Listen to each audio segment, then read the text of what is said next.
Everyone to Jolo Winery and Vineyards and End Post Restaurant here in July 2022. We're going to show you a dish that our guests have been raving about at our new Cuvée experience, which is a multi-course wine pairing that we do in the event center. And outside guests are welcome as well as our Jolo Wine Club members. So this is our first course that we serve. They've been begging for the recipe. So instead of me writing it and publishing it, I'm just going to do a quick video on it. It's super easy and versatile. So what I like about this dish is I'm going to do an Asian flair, but you can easily do an Italian flair, which I'll talk you through it as we're doing it. So you can also use tuna, you can use salmon, you can use scallops.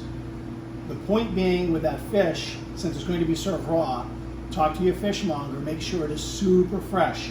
This just came in this morning. What I do always is I freeze it first. It's a great practice if you're going to serve something sashimi style as far as fish goes, like a salmon or hamachi or tuna or yellowtail, scallops, fresh scallops, is you want to freeze it first as a best practice.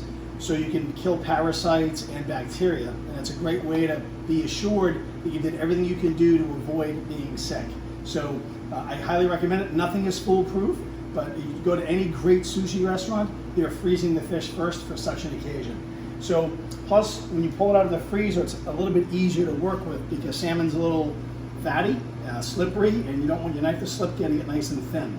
So before we start the salmon, we're going to get our kimchi style cucumbers. This isn't a fermented cucumber like traditional kimchi, but it's a take on that.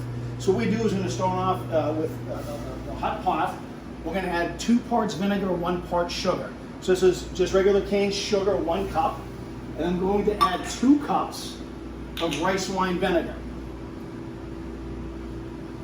And with these cucumbers, I've already peeled a little bit off, like ribbons, every other space on the cucumber. So you have a little design on it, like this, versus completely peeled. So it kind of looks pretty on the plate. You can also do these like super thick like this, and then just core this out with a melon corer. In this dish, instead of it being sliced, you can dice and fill this. It's a great canapé or hors d'oeuvre or hors d'oeuvre. So now I have in there 2 parts rice wine vinegar, 1 part sugar. If this is going to be more of a Tuscan, I'd use red wine vinegar and sugar, not rice wine vinegar. And instead of adding sesame oil, I would add olive oil. So I'm going to add some of the spices. So here, to give it a little kick, red pepper flakes. Just store-bought red pepper flakes. That's 2 tablespoons of red pepper flakes. Going to add 1 tablespoon of soy sauce. Going to add 1 tablespoon of sesame oil. Again, Italian, you could do olive oil, high quality olive oil, of course. I'm going to take just a little bit of garlic. I'm just going to slice it. So if you end up with it on your cucumber, you can pick it off if you don't really want the garlic. And I hate these end pieces. I never put them in for my guests. It's a sign of a lazy chef. Don't be lazy. Nobody wants a lazy chef. Okay, so now we get the garlic. I'm going to bring this to a boil with the cucumbers in there. And I've already mixed up in there. So I actually did a double batch. I got to go on early for you. But you can take a look here, Levi. So everything is dissolved. So as soon as that boils, this will be done. So I'm going to put these in. So let's say 1 cucumber for your guests. That'll easily feed 4 people. So that's 1 sliced cucumber. So what'll happen is when that boils, it's finished. Then you can refrigerate it. It'll last for weeks, months. It's in a beautiful brine. Sugar and vinegar are both preservatives. So you'll have no issue keeping that for a month in a nice sealed container. So while that's working, we're going to start the salmon. The Citron sauce, which people love, is very simple and healthy. I'm going to take 1 ribbon with a nice vegetable peeler of an orange. This happens to be a blood orange. So I'm going to take 2 peels of that.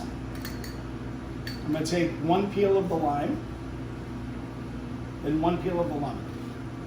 And all I'm going to do is take this and do what's called a chiffonade. So super, super thin ribbons, so they're edible and they're not too chewy. So nice little ribbons like that, all the way through the lemon, lime, and the orange. Super simple.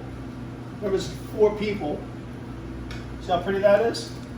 It's like confetti. It's like citrus confetti. So now I'm going to put just one clove of garlic. I'm going to bang it a little bit. I'm going to do that to smaller pieces and just give it a quick little chop. So this gets more incorporated in there. There you go. So now we're going to use sesame oil. So you're going to need at least 2 tablespoons. And I put the sesame oil somewhere here. I'm going to get it in a minute. So you need 2 tablespoons of sesame oil.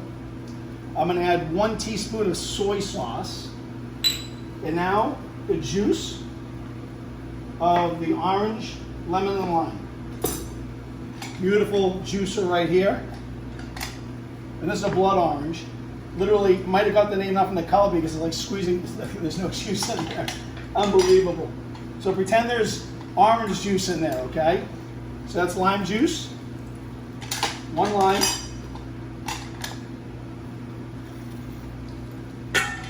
Whoop. 1 lemon.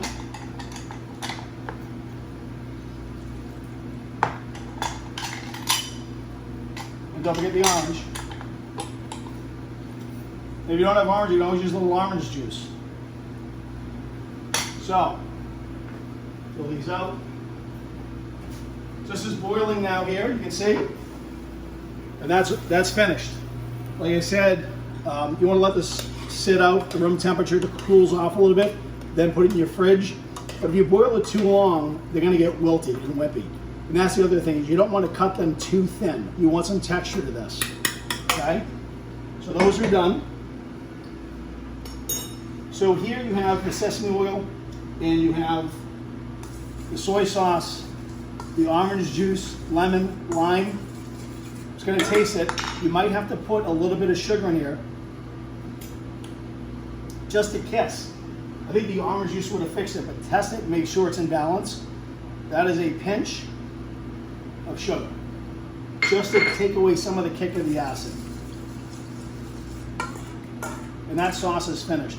Again, Italian style, over your scallops. Put some sliced radishes in here, little sliced shaved celery, Tuscan olive oil, the same citrus, everything the exact same over your scallops or a nice white fish, absolutely beautiful.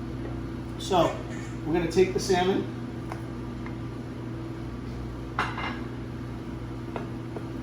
You might not want to go too thin, so I'm going to go maybe the size of a julienne. See that? Beautiful.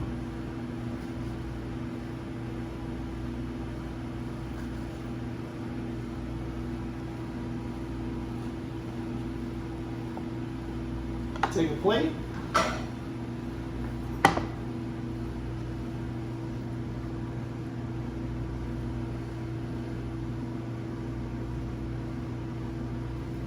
Like that. This is a main course, really, right? Take a couple cucumbers. I'm thinking maybe 3. These are going to be chilled, but this isn't the Food Network. It's just me and Levi here. So, there you go. Pretend these are chilled. You want a little bit of that sauce. And now for the piece de resistance. Your orange, lemon, lime, super healthful. The gorgeousness of the essential oils and all those skins, a little bit of garlic, the soy sauce, a little bit of the sugar, and then voila. Just like that. And maybe a little cilantro for garnish, just whimsically thrown around on the plate. You could use basil. I'm not a big parsley fan for this dish. I love it in other dishes. And then if I had some sesame oil, I would just take a little sesame oil and just over top just like this. And there you have a gorgeous summertime dish, super healthy. We're in and out of that dish, about 10 minutes max. Perfect pairing with that would be the Jolo Golden Hallows, just got 90 points by James Suckling. Also 92 points at the International Critics Challenge in Sonoma. Vidal Blanc, Treminette, Sauvignon Blanc's about 20%. First time I've used Sauvignon Blanc in this. The orange blossom notes on here from the Treminette and the passion fruit and the citrus zest and a lot of the white fruit you get here. Absolutely gorgeous pairing with this. So I wish you all a beautiful summer. Look forward to seeing when it cools off here at Jolo in the fall. Jolo.